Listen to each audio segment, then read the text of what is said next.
आपको बराह रास्त लाहौर लिए चलते हैं, जहां पे पाकिस्तान तहरीक इंसाफ के रहनुमा शफकत महमूद इस वक्त प्रेस कॉन्फ्रेंस कर रहे हैं। लेकिन इंक्वायरी उनकी तरफ से जिनका मकसद ही हमें गिराना है, इंक्वायरी उनकी तरफ से जिन्होंने इस शोशे को खुद छोड़ा है, इंक्वायरी उनकी तरफ से जिन्होंने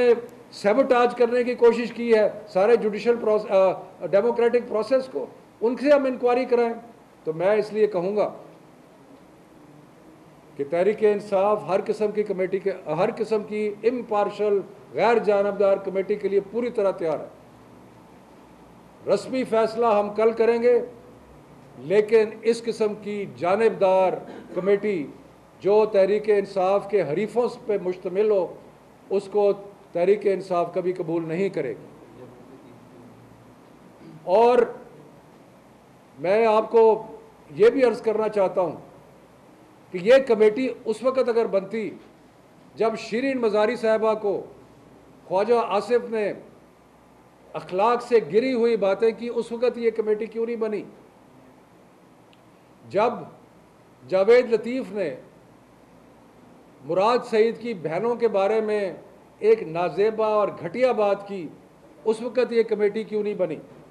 उसके अलावा जब आबिद शेर अली और कैप्टन सफदर ने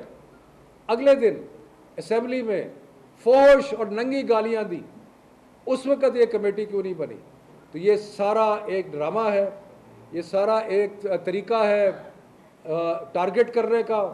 इसका कोई और मकसद नहीं है। कल हमारी पार्लियामेंट्री पार्टी की मीटिंग है, हम पार्लियामेंट्री पार्टी में फॉर्मली रस्मी तौर पे इसका फैसला करेंगे, लेकिन मुझे और मैं पाकिस्तान तहरीक इंसाफ के मेंबरान के जज्बात की तर्जमानी करते हुए आपको ये कह रहा हूँ कि ऐसी जानबदार कमेटी जो है वो हमें बिल्कुल कबूल नहीं है। उसके बाद एक और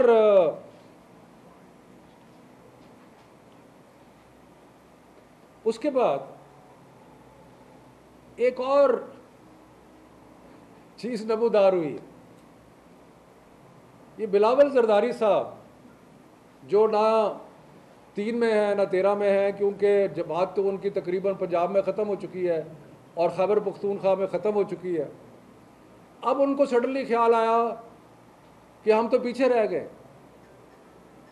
ये जो नवाज के ख़िलाफ़ तहरीक थी, इसकी लीडरशिप तो तहरीक इंसाफ ने ले ली है, और वैसे ही पीपल्स पार्टी का बुरा हाल है, और बुरा हाल उनकी करप्शन और कुताहियों की वजह से है। तो अब उन्होंने अजीब अजीब बातें करनी शुरू कर दी। वो कल खैबर पख्तूनख्वा में गए, चित्राल में गए, और उन्होंने एक गिरी हुई ज़बान में इमरान खान साहब के और उनके वालिद साहब के बारे में बातें की। मैं ये पूछता हूँ कि जिसका वालिद आसिफ अली जरदारी हो, जिसका वालिद पाकिस्तान में करप्शन की मिसाल हो, जिसका वालिद है जो पिछले 30 साल, जो बम्बिनो सिनेमा से शुरू होकर अब अरबों डॉलर्स की जायदादों का मालिक है, जिसने इस मुल्क का खून चूस के पैसा बाहर ले गया और जायदादें बनाई हैं, जिसने शुगर मिले सारी सिंध की जो है जबरी तौर पे काबू कर ली हैं, जिसने कत्ल किए हैं। मुझे तो तरस आता है ये बिलावल के ऊपर कि ये इसका जिसका वालिद ये है और जिसकी तारीख ये है और जिसका लेगेसी ये है, वो बैठ के किसी और के वालिद की बात करता है, और वो एक ऐसे शख्स की बात करता है जो एक मिडिल क्लास का आदमी जो 1946 में इंग्लैंड पढ़ने गया और वहाँ पे बॉन्ड साइन करके गया कि मैं वापस आके 3 साल के लिए गवर्नमेंट की खिदमत करूँगा। इतनी देर में पाकिस्तान बन गया, करामुल्लाह नियाज़ी वापस आए, उन्होंने आगे 3 साल नौकरी की, नया नया पाकिस्तान बना था, इंजीनियर्स की शॉर्टेज थी, तो उन्होंने कहा नियाज़ी साहब को